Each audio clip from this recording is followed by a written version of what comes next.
भोलेनाथ। कल की कथा में आपने शुक्रवार जीवंतिका व्रत की कथा के बारे में जाना। श्रावण मास में शनिवार को किए जाने वाले कृत्यों का वर्णन जानना चाहते हैं तो सुनिए सावन मास महात्म्य के 10वें अध्याय की कथा। ईश्वर बोले, हे सनत कुमार, अब मैं आपसे शनिवार व्रत की विधि का वर्णन करूंगा, जिसका अनुष्ठान करने से मंदत्व नहीं होता है।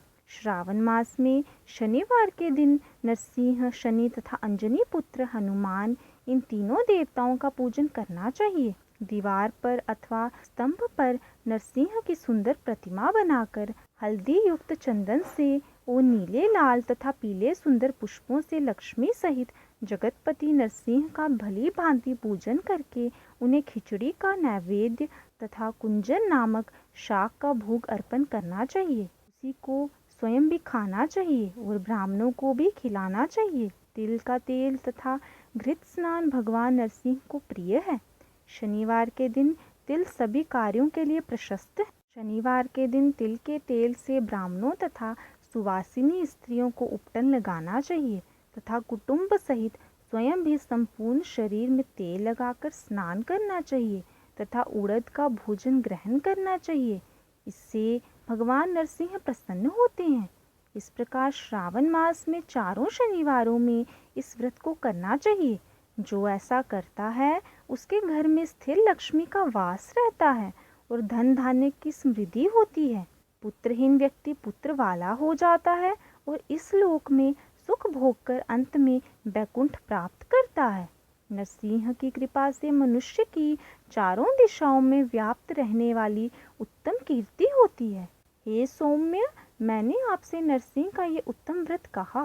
हे सनत कुमार, अब शनि की प्रसन्नता के लिए जो करना चाहिए उसे सुनिए।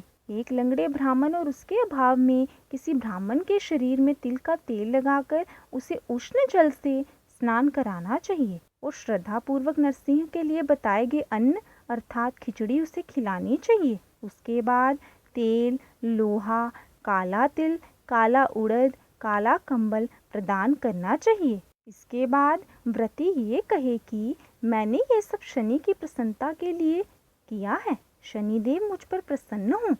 उसके बाद तिल के तेल से शनि का अभिषेक करना चाहिए। उनके पूजन में तिल तथा उड़द के अक्षत प्रशस्त माने गए हैं। हे मुने, अब मैं शनि का ध्यान बताऊंगा, आप ध्यान पूर्वक सुनिए। शनैश्चर कृष्ण वर्ण वाले हैं, मंद गति वाले हैं, काश्यप गोत्र वाले हैं, सौराष्ट्र देश में पैदा हुए हैं, सूर्य पुत्र हैं, वर देने वाले हैं, दंड के समान आकार वाले मंडल में स्थित हैं, इंद्र नील मणि तुल्य कांति वाले हैं, हाथों में धनुष बाण त्रिशूल धारण किए हुए हैं, गीध पर आरूढ़ हैं, यम इनके अधिदेवता हैं, ब्रह्मा इनके प्रत्यधि देवता हैं। ये कस्तूरी, अगुरु का गंध तथा गुग्गुल का धूप ग्रहण करते हैं। इन्हें खिचड़ी प्रिय है। इस प्रकार ध्यान की विधि कही गई है। इनके पूजन के लिए लोहमयी सुंदर प्रतिमा बनानी चाहिए। हे द्विश्रेष्ठ, इनके निमित्त की गई पूजा में कृष्ण अर्थात काली वस्तु का दान करना चाहिए। ब्राह्मण को काले रंग के 2 वस्त्र देने चाहिए और काले बछड़े सहित काली गौ प्रदान करनी चाहिए। विधि पूर्वक पूजा करके इस प्रकार प्रार्थना तथा स्तुति करनी चाहिए। आराधना से संतुष्ट होकर जिन्होंने नष्ट राज्य वाले राजा नील को उनका महान राज्य पुनः प्रदान कर दिया, वे शनिदेव मुझ पर प्रसन्न हूँ। नील अंजन के समान वर्ण वाले, मंद गति से चलने वाले और छाया देवी तथा सूर्य से उत्पन्न होने वाले अब शनैश्चर को मैं नमस्कार करता हूँ। मंडल के कोण में स्थित आपको नमस्कार है। पिंगल नाम वाले आप शनि को नमस्कार है। हे देवेश, मुझ दीन तथा शरणागत पर कृपा कीजिए। इस प्रकार स्तुति के द्वारा प्रार्थना करके बार बार प्रणाम करना चाहिए।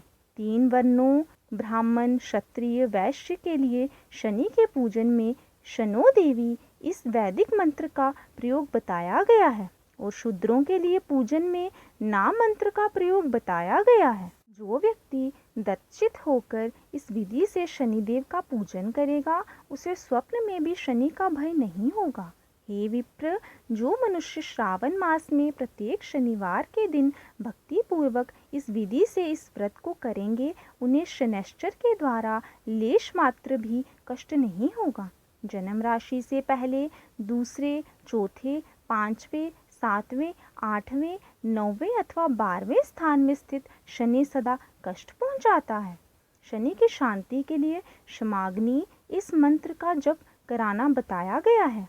उसकी प्रसन्नता के लिए इंद्रनी लमनी का दान करना चाहिए। हे सनत कुमार, इसके बाद अब मैं हनुमान जी की प्रसन्नता के लिए विधि का वर्णन करूंगा। हनुमान जी की प्रसन्नता के लिए श्रावण मास में शनिवार को रुद्र मंत्र के द्वारा तेल से उनका अभिषेक करना चाहिए। तेल में मिश्रित सिंदूर का लेप उन्हें समर्पित करना चाहिए। जपा कुसुम की मालाओं से, आक धतूर की मालाओं से, मंदार पुष्प की मालाओं से, बटक बड़ का पेड़ के नैवेद्य से तथा अन्य उपचारों से भी यथाविधि अपने सामर्थ्यानुसार श्रद्धा भक्ति से युक्त होकर अंजनी पुत्र हनुमान जी की पूजा करनी चाहिए। इसके बाद बुद्धिमान को चाहिए कि हनुमान जी की प्रसन्नता के लिए उनके 12 नामों का जाप करे।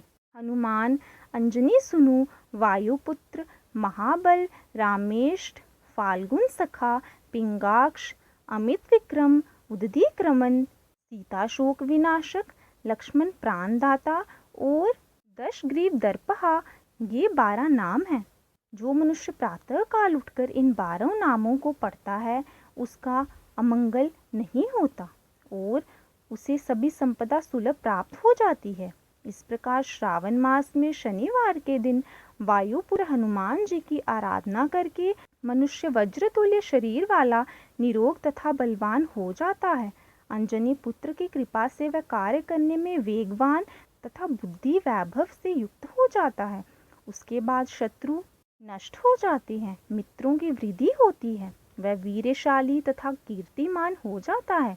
यदि साधक हनुमान जी के मंदिर हनुमत कवच का पाठ करे तो वह अनिमा आदि 8 सिद्धियों का स्वामित्व प्राप्त कर लेता है और यक्ष, राक्षस तथा वेताल उसे देखते ही कंपित तथा भयभीत होकर वेग पूर्वक 10 दिशाओं में भाग जाते हैं। हे सतम, शनिवार के दिन पीपल के वृक्ष का आलिंगन तथा पूजन करना चाहिए। शनिवार को छोड़कर अन्य किसी दिन पीपल के वृक्ष का स्पर्श नहीं करना चाहिए। शनिवार के दिन उसका आलिंगन सभी संपदाओं को प्राप्त कराने वाला होता है। प्रत्येक मास में 7 वारों में पीपल का पूजन फलदायक है, किंतु श्रावण में ये पूजन अधिक फलप्रद है। प्रकार श्री स्कंद पुराण के अंतर्गत ईश्वर सनत कुमार संवाद में श्रावण मास महात्म्य में शनैश्चर, नरसिंह, हनुमत पूजन आदि शनैश्चर कथन नामक 10वां अध्याय पूर्ण हुआ। कल हम सावन मास के मातम्य के 11वें अध्याय का श्रवण करेंगे। अगर आपको ये कथा अच्छी लगी हो तो वीडियो को लाइक करें, शेयर करें और अपने चैनल भक्ति परंपरा को सब्सक्राइब करें।